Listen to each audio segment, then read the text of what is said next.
So I outfitted my Technics SL-1200 Mark II turntable with some really cool aftermarket accessories from the Funk firm designed to reduce external vibrations. The accessories include some new feet and this really cool turntable platter mat.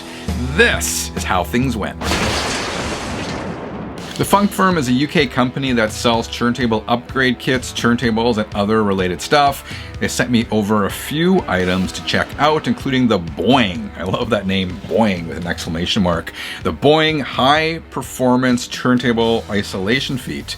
The Funk firm promotes these as a cost-effective and easily fitted solution for isolating your turntable from acoustic feedback, seismic vibrations, and external disturbances. Designed to elevate, I'm quoting from the website here, designed to elevate the performance of rigid turntables like the SL-1200, Boing achieves high-end isolation, transforming your listening experience. That sounds promising.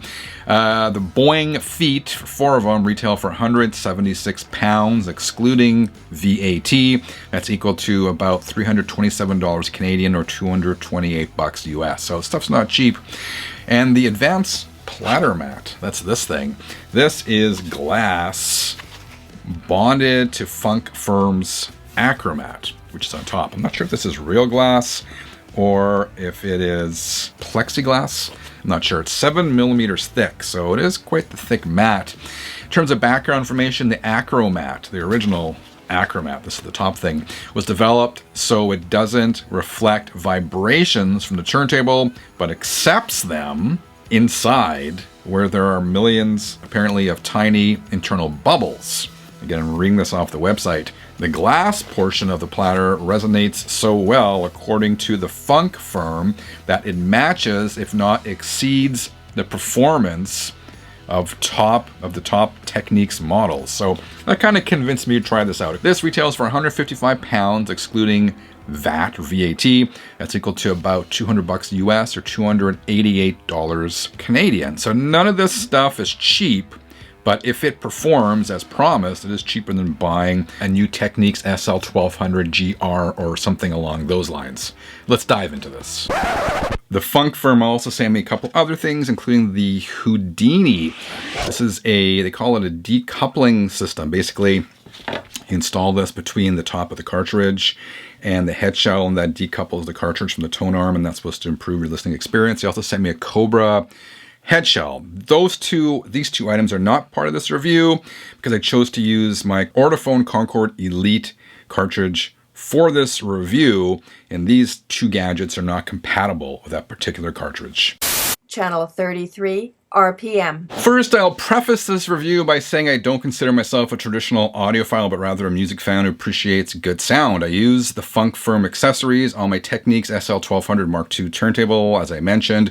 Off the top, everything was pretty easy to install. The old feet screwed off really easily on the 1200, and the new ones installed super easily, and they fit perfectly. Those feet, by the way, have springs inside of them, which is what helps control the vibrations on the turntable. The Advanced Platter Mat. This Advanced Platter Mat, as I mentioned, is quite thick, so I had to adjust my VTA on the turntable accordingly. If that is not an option for you, you can use the Funk firm's Cobra VTA compensating head shell, which I have in one of these boxes. I have it right here, which is pretty cool. I don't have it set up, but the way it works is you can actually move the head shell up and down to compensate for the lack of VTA adjustment. So that is pretty unique. After I installed these accessories, I tested my Technics turntable in my music room right behind me with a Cambridge AXA 35 amp and Fluon speakers. I also tested it in the next room, going through Marantz PM6004 amp into a pair of Dolly Oberon 7 speakers. For test records, I used the Rhino Hi-Fi pressing of the Black Sabbath debut album, as well as an early pressing of David Bowie's Let's Dance album. And I gotta say, all the products were very well built and they performed as intended. Not surprisingly, at low listening volumes, I didn't detect much, if any, difference in sound, but as I turned the volume up, the addition of the Funk firm accessories became noticeable. The music had more depth to it, it sounded bigger, punchier, and livelier at the tighter, more focused bottom end.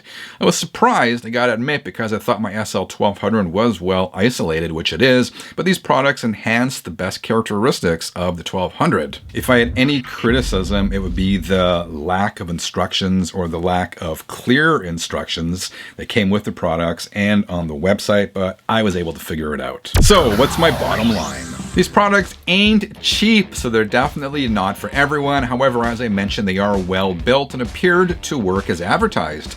Like many of the isolation accessories on the market, the difference in sound is subtle. It's not day and night, at least to me, and it is most noticeable at loud volumes, but I like loud music, so all's good.